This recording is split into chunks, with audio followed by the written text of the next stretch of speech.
안녕하십니까. 참 좋은 안식일입니다. 우리 다 함께 찬미 471장을 부르며 예배를 시작하겠습니다. 찬미 471장입니다.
네, 우리 다 같이 기도하겠습니다.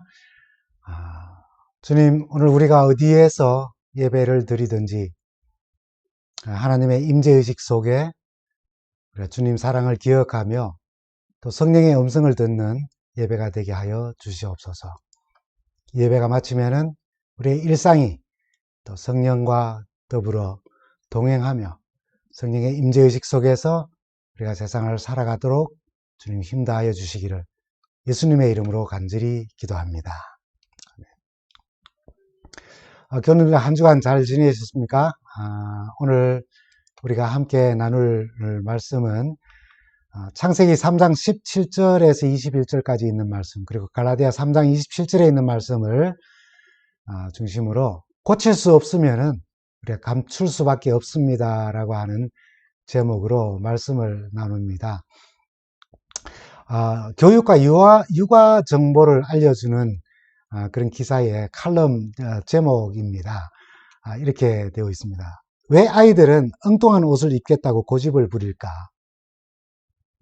제목처럼 때때로 아이들이 한여름에는 털 점퍼를 입겠다고 하거나 또 해가 쨍쨍 무더운 여름 날씨에는 장화를 신겠다고 고집을 부리기도 합니다. 계절에 맞지 않는 옷을 고집한다는 거죠.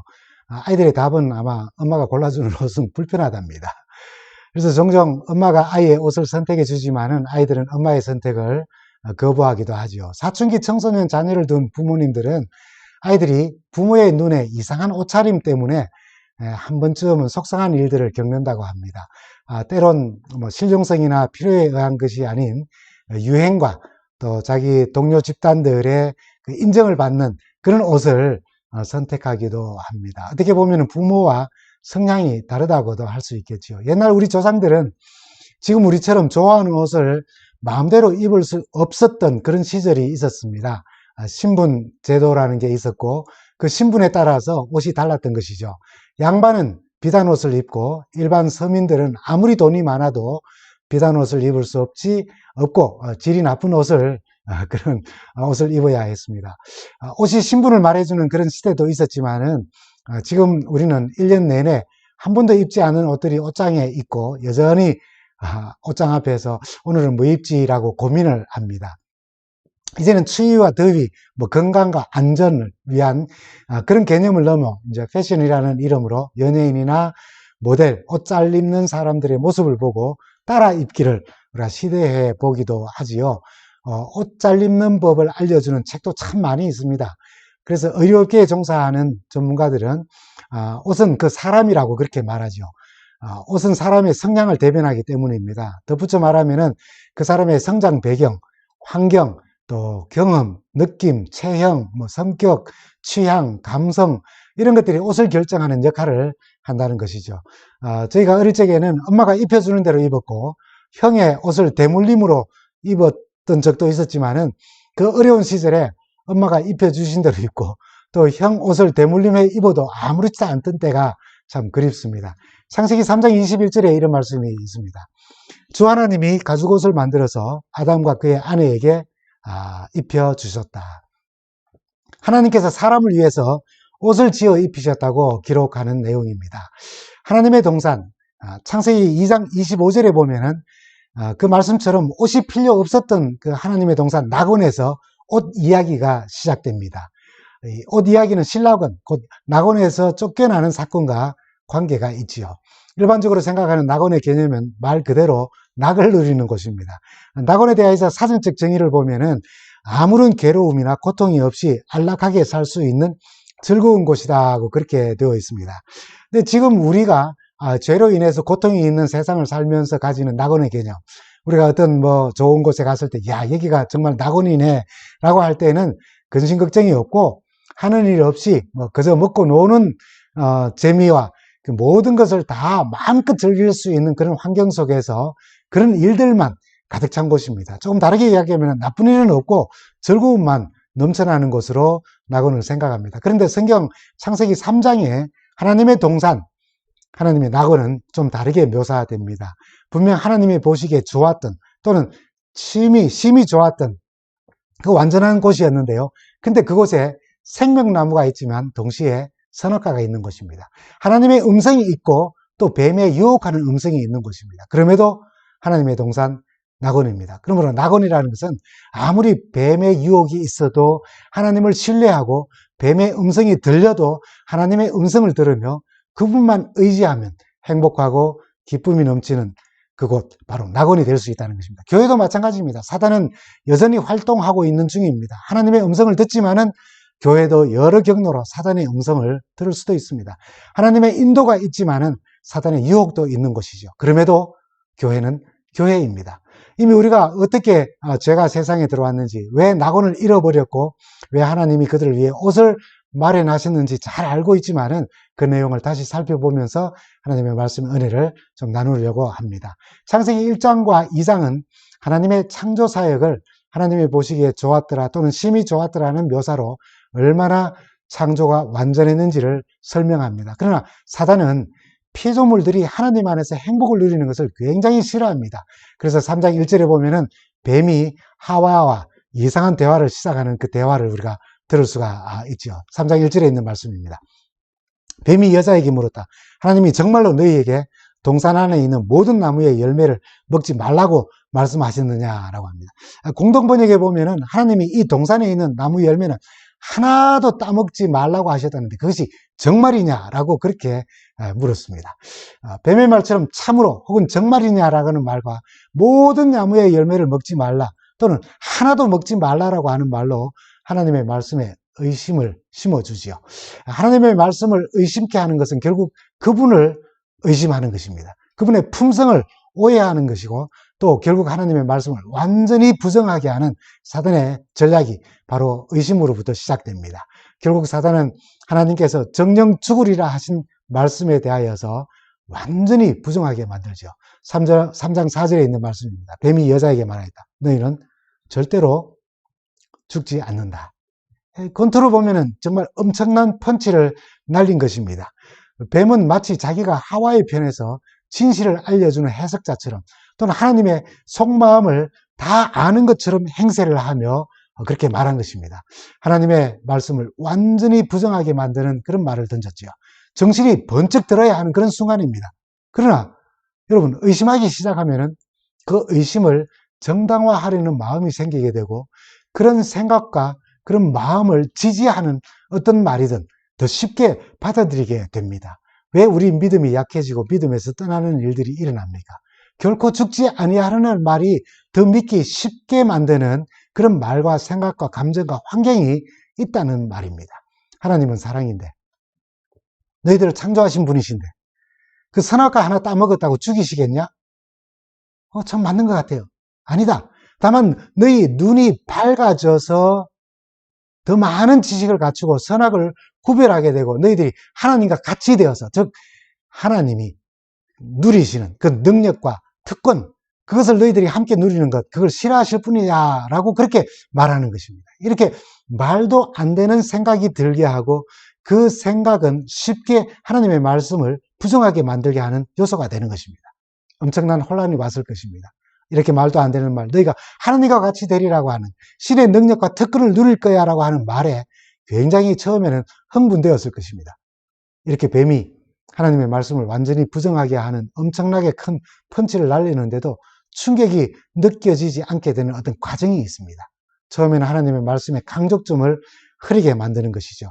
하나님은 허락의 강조를 하셨는데 뱀은 금지의 강조를 두고 하와의 마음을 거기에 두게 합니다. 셀 수 없는 허락의 축복들과 은혜를 잊고 몇 가지 허락되지 않는 사실에 마음을 두면은 하나님이 불편해집니다. 하나님은 다 무엇이든지 마음대로 먹게 하시고 선악과의 금지령을 내렸음에도 뱀은 모든 실과를 하나님이 금하신 것처럼 느끼고 믿게 하였습니다. 충성의 시금석을 불행의 근원으로 오해하게 만드는 것입니다. 지금으로 보면 아마 10분의 1, 11조와 일주일의 하루, 안식일과 같은 것이라고 할 수 있을 거예요. 축복의 근원이 손실의 근원으로 보이도록 한 것입니다. 뱀의 말을 듣고 하와가 선악과를 봅니다. 3장 6절에 있는 공동번역의 말씀입니다. 여자가 그 나무의 열매를 보니 먹음직도 하고 보암직도 하였다. 뿐만 아니라 사람을 슬기롭게 할 만큼 탐스럽기도 한 나무였다. 여자가 그 열매를 따서 먹고 함께 있는 남편에게도 주니 그도 그것을 따먹었다. 선악을 알게 하는 나무가 갑자기 달리 보이는 것입니다. 의심의 마음으로 뱀의 말을 듣고 보니 정말 생명나무가 아닌 선악과가 더 먹음직하여 보였고 그래서 먹고 싶었고 생명나무가 아닌 선악과가 눈의 만족을 채워줄 만큼 탐스러운 과일로 보였고 생명나무가 아닌 선악과가 자신의 지력을 신적 수준으로 상승시켜서 영리하게 만들어줄 것 같이 보였던 것입니다. 결국 하와는 선악을 알게 하는 나무의 실과를 생명나무보다 더 좋고 더 필요하고 더 행복하게 만드는 그런 나무로 보여지게 된 것입니다. 결국 하와와 아담은 선악과를 따먹은 후에 악을 경험으로 알게 되었어요. 하나님께 순종하고 동행함으로 악을 알 필요가 없었던 그 하나님의 동산에서 불순종의 체험으로 부끄러움과 두려움을 가져다주는 악을 알게 된 것입니다. 선악과가 선악을 인식하는 능력을 부여한 것이 아니라 불순종이라고 하는 잘못된 체험을 통해서 선과 악을 알게 된 것이죠. 선악과에서 하나님의 마음을 우리는 볼 수 있습니다. 선악과를 거기에 두시고 불순종이라고 하는 그 죄를 통하여서 악을 알게 되는 그 비극이 일어나지 않기를 바라시는 우리 하나님의 마음 말입니다. 하나님께서 선과 악을 구별하신다는 것과 인간이 선과 악을 구별한다는 것은 엄청난 차이가 있습니다. 인간 사회를 한번 보십시오. 선악을 알고 법으로 구분했습니다. 그러나 온갖 악행이 저질러지면서도 선과 악의 판단 기준은 돈과 권력에 의해 달라지기도 하지 않습니까? 중요한 것은 인간은 악에 대하여서 할 수 있는 일이 아무것도 없다는 것입니다. 그 문제는 모든 인간이 악을 체험으로 알게 되면은 그것이 인간 본성에 영향을 주고 악을 저항하거나 제어할 능력이 없고 더 악으로 기우는 성향이 더 발전하고 성장한다는 것이 문제인 것입니다. 여러분 잘 아시는 소설 있죠. 지킬 박사와 하이드. 이 소설의 내용은 이렇습니다. 친절하고 아주 인정이 많은 지킬 박사가 인간의 마음속에 선과 악 두 본능이 공존한다는 사실을 알고 선과 악 이 두 본능을 분리함으로써 인간은 자유롭게 될 것이라고 생각합니다. 선하고 싶을 때 선하고 좀 악하고 싶을 때 악할 수 있으면 좋겠다는 생각을 하지요. 그리고 선을 선택하면은 선하게 하는 어떤 약을 먹으면 계속 선할 것이기 때문에 둘을 분리해서 그렇게 약을 이제 개발하게 됩니다. 천사처럼 선한 사람이 되고 말할 수 없이 악한 사람이 되게 하는 약을 만들었죠. 문제는 인간이 선과 악이 약이나 스스로 조절할 수 있는 것이 아니라 악이 점점 강해져서 마침내 선을 이기고 만다는 것입니다. 지킬 박사는 처음에 약을 먹고 낮에는 지킬로서 밤에는 하이드가 되어서 자유롭게 조절을 합니다. 그런데 날이 갈수록 악한 하이드의 성향이 점점 더 강해집니다. 그래서 약을 먹지 않아도 하이드로 변신을 하게 되죠. 나중에는 아무리 선한 지킬 박사로 돌아가고자 해도 안 되는 것입니다. 악은 세력에 있어서 그를 죄의 종으로 삼아버린 것이죠. 나중에는 선한 사람으로 돌아가고 싶지도 않게 된 것입니다. 돌아가고 싶지 않을 뿐 아니라 돌아갈 수도 없게 되어버린 것입니다. 악으로 기우는 인간의 마음을 잘 묘사한 내용입니다. 하나님은 악을 아시되 악에 참여하지 않으십니다. 하나님은 악의 본질을 또 그 영향력을 알고 계시지만 자신의 거룩한 본성에 전혀 영향을 받지 않으시는 분이십니다. 주님은 시험을 받으셨으나 죄가 없으신 분이라고 하셨지 않습니까?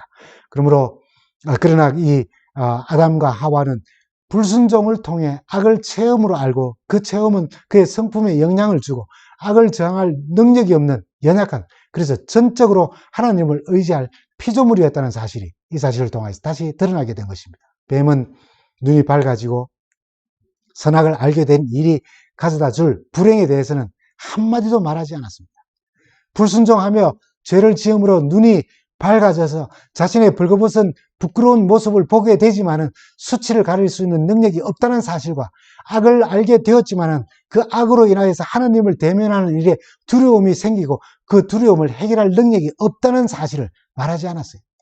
자신의 수치와 두려움이 드러나는 것이 싫어서 다른 사람의 수치를 지적하게 되고 다른 사람의 죄를 더 지적하여 드러나게 하는 일을 통해서 하나님의 형상을 잃어버리게 될 것이라는 그 불순종으로 인한 죄의 영향력을 사단은 말하지 않았습니다. 그래서 아담과 하와가 할 수 있었던 일은 곧 말라버릴 무화과 잎으로 만든 옷으로 스스로 부끄러움을 감추고 하나님을 대면하는 일이 너무나도 두려워서 나무 뒤에 숨어버리고 맙니다. 그리고 선과 악을 분별하게 되자 자신은 악하지 않다고 자기 변호를 하고 상대를 악하다고 이제 비난하기 시작됩니다. 그게 죄의 영향력이었어요. 아담 자신은 선하고 잘못은 하와에게 있다면서 이렇게까지 말합니다. 3장 12절에 있는 말씀입니다. 하나님께서 저와 함께 살라고 짝지어 주신 여자, 그 여자가 나무의 열매를 저에게 주기에 제가 그것을 먹었습니다. 라고요. 아담이 하나님을 지금 비난합니다. 하와도 뱀을 비난하고 자기를 변명합니다. 이것이 체험으로 알게 된 죄악이 우리 품성에 미치는 영향력입니다.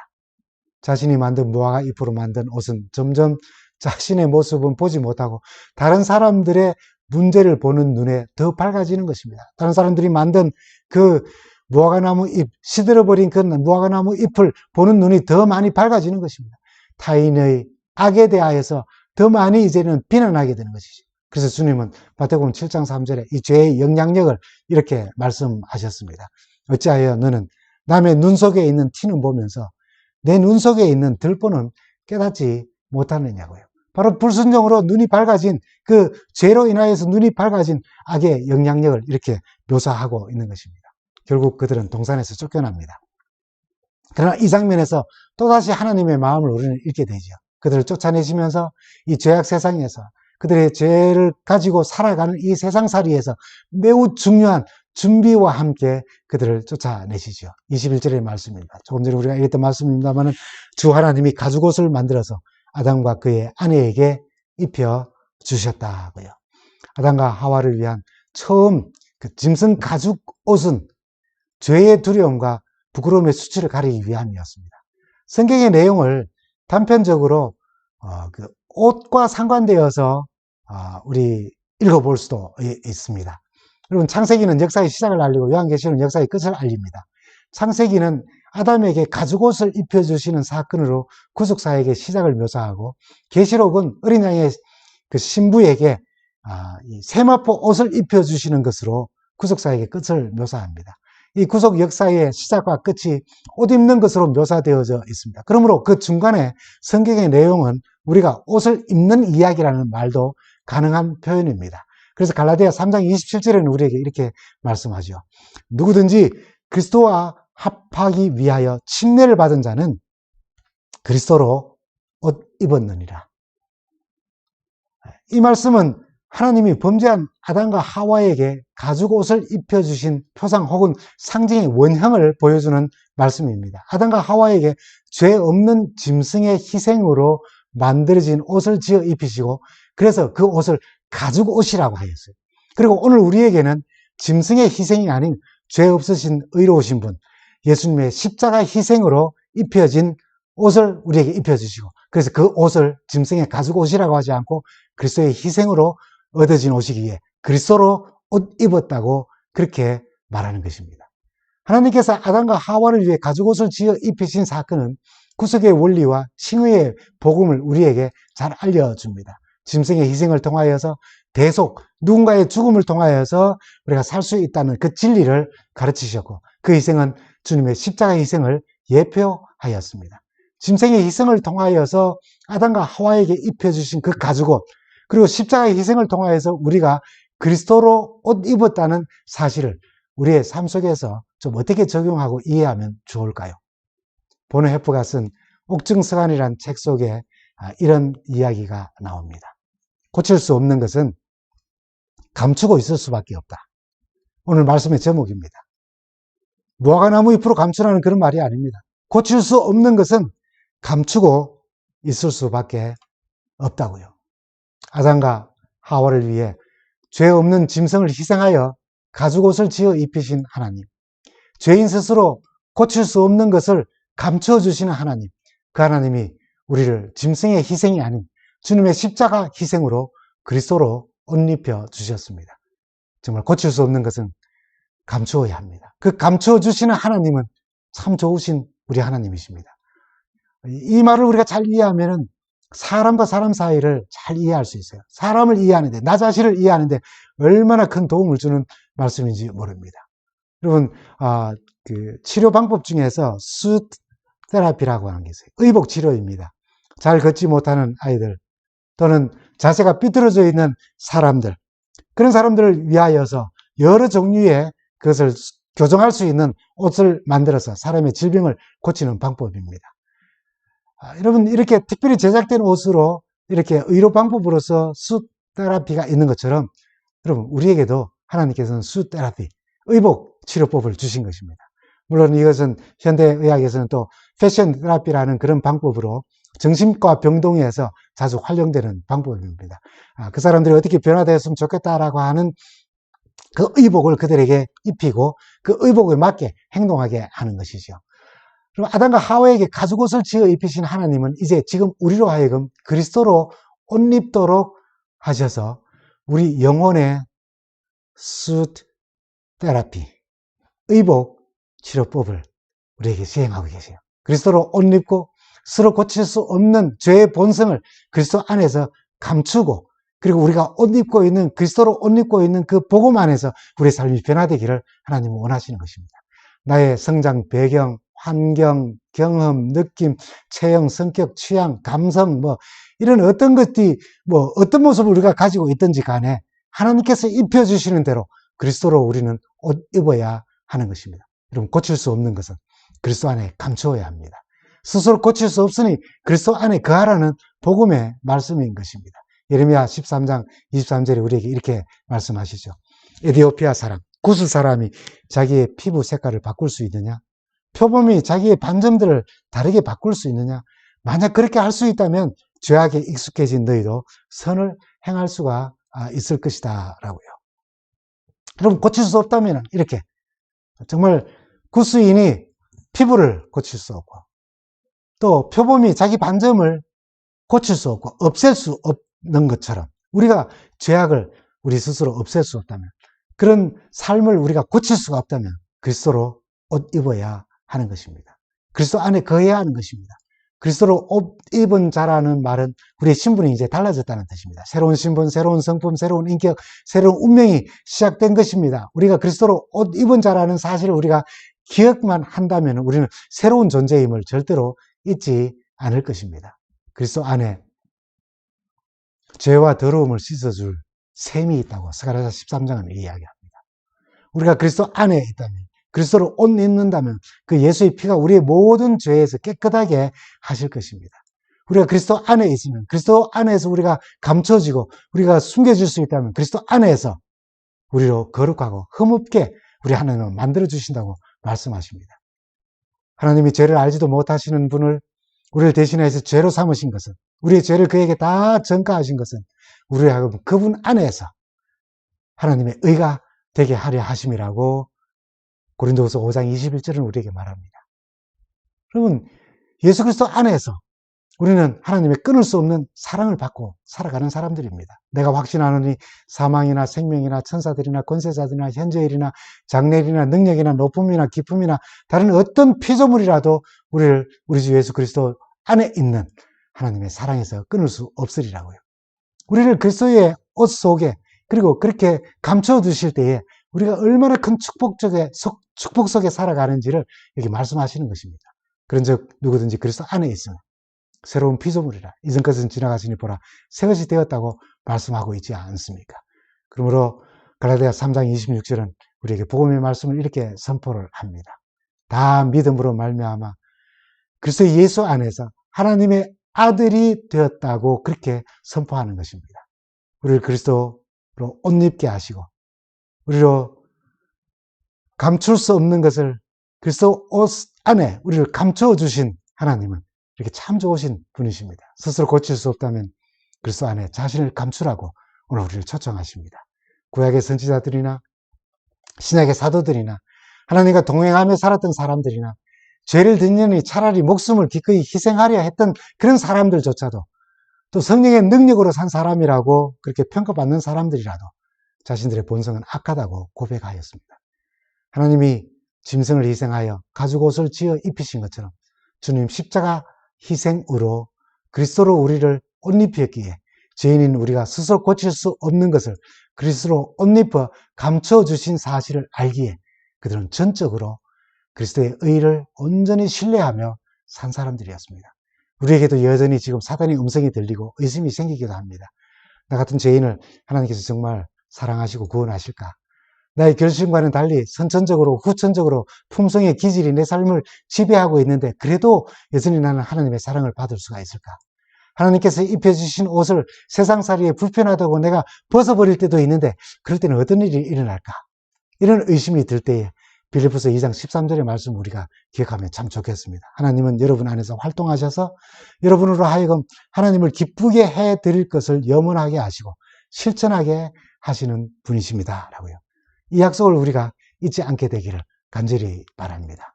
여러분, 매일 매순간 우리가 그리스도로 옷 입고 있음을, 그리스도가 내 안에, 그리고 내가 그리스도 안에 있음을 확인하며 흔들리지 않는 믿음으로 살아가며 하나님의 말씀과 주님 사랑과 성령의 충만하신 역사를 구하며 매일을 살면서 다시 오시는 우리 주님을 뵙게 되기를 간절히 바랍니다.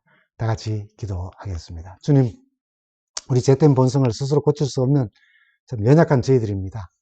아담과 하와에게 짐승의 희생을 통해 가죽옷을 지어 입히신 하나님, 오늘 우리에게 구세주 예수님의 희생을 통해 그리스도로 옷 입혀주심을 감사드립니다. 스스로 고칠 수 없어 주님 안에 우리 자신을 감춰주신 우리 하나님 참 감사합니다. 여전히 사단의 음성이 들리는 그런 우리 공동체 생활 또는 직장 생활 또는 가정 생활, 우리 개인의 생활, 연약한 저희를 하나님 도우셔서 그리스도 옷 입게 하시고 그 안에 감춰 주시고, 그래야 해서 우리가 하나님 말씀을 사랑하며 주님 십자가 희생을 잊지 않고 성령의 능력을 힘입어서 그리스도로 옷 입어 살게 하여 주시니 참 감사합니다. 예수님의 이름으로 간절히 기도합니다. 주님과 동행하는 참 좋은 한 주간 되시기를 바랍니다. 감사합니다.